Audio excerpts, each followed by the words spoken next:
There is one key thing that helps our business to attract talent way more than I ever expected it to, and in this episode, I'm going to deep dive into it.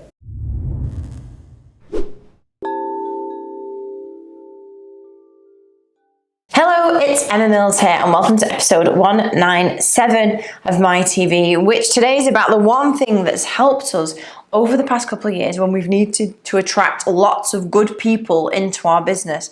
One of the things that comes up time and time again and has really helped. So at MiPA, we have interviews ongoing now pretty much every week. We've got new team members joining us in all departments of the business. And I guess we've been on this steady climb over the past 2 years, like most specifically. And I'm very aware that the recruitment market is quite different now to a couple of years ago. So in COVID, when we first started to gather momentum, we were recruiting, there were applicants coming out of our ear holes. We would have group interviews, there'd be 20 people. Now, while we still have a lot of really, really great, fantastic applicants, the number is probably smaller. We have more people turning down jobs and taking other jobs. Like, you can see that there is a lot of opportunity for employees out there, and it's an employees market, definitely. And one of the key things that we're very aware of is at MiPA, we need to do as much as possible to attract really good people into our business. And we've realized that the one thing that sets us apart, leverages us outside of other similar businesses or other similar roles, because let's face it, in terms of PA administration, reception type roles, it's probably quite a high volume in our area and generally, is our culture. And it gets mentioned so much now that I thought, this is a MiTV, this is helpful.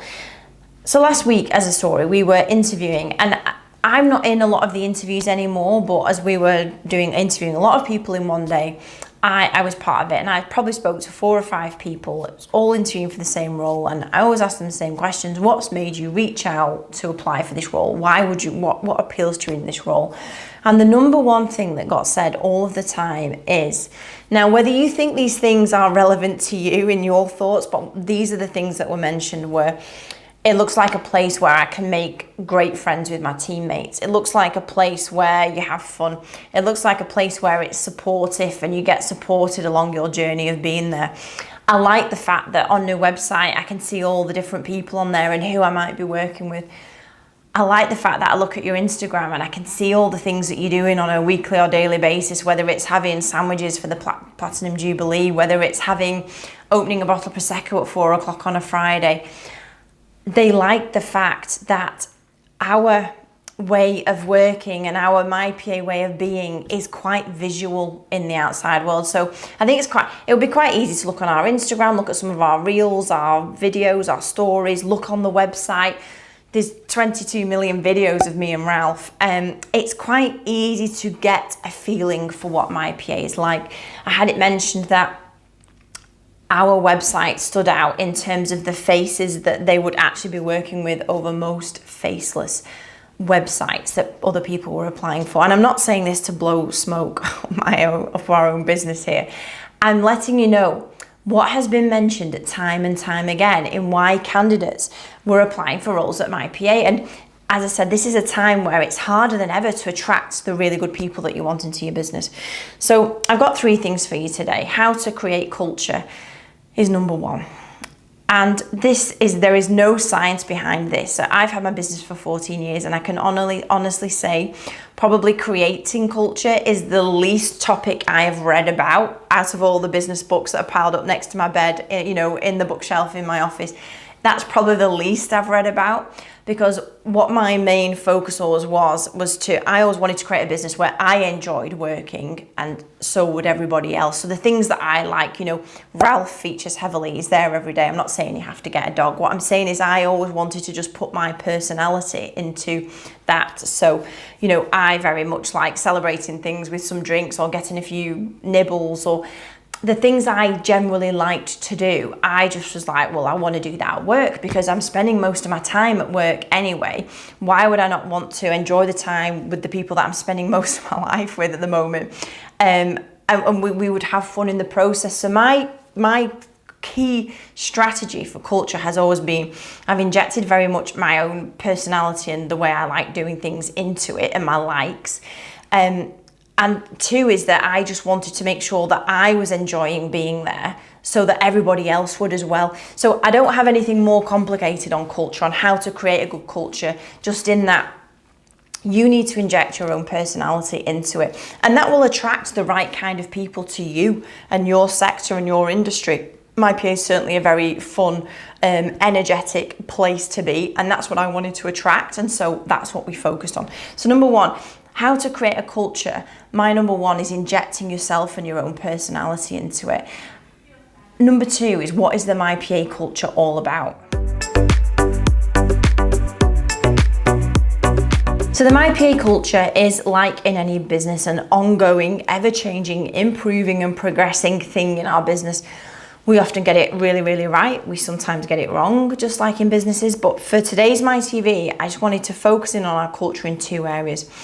So number one, like the things I've just mentioned, we have a lot of the nice to haves, the little like cherries on the icing cakes, I guess, if you like, to make work a more fun, inviting place to be, whether that's opening the drinks at 4 o'clock on a Friday and just having one drink together, whether it's celebrating little, the Jubilee, Pride.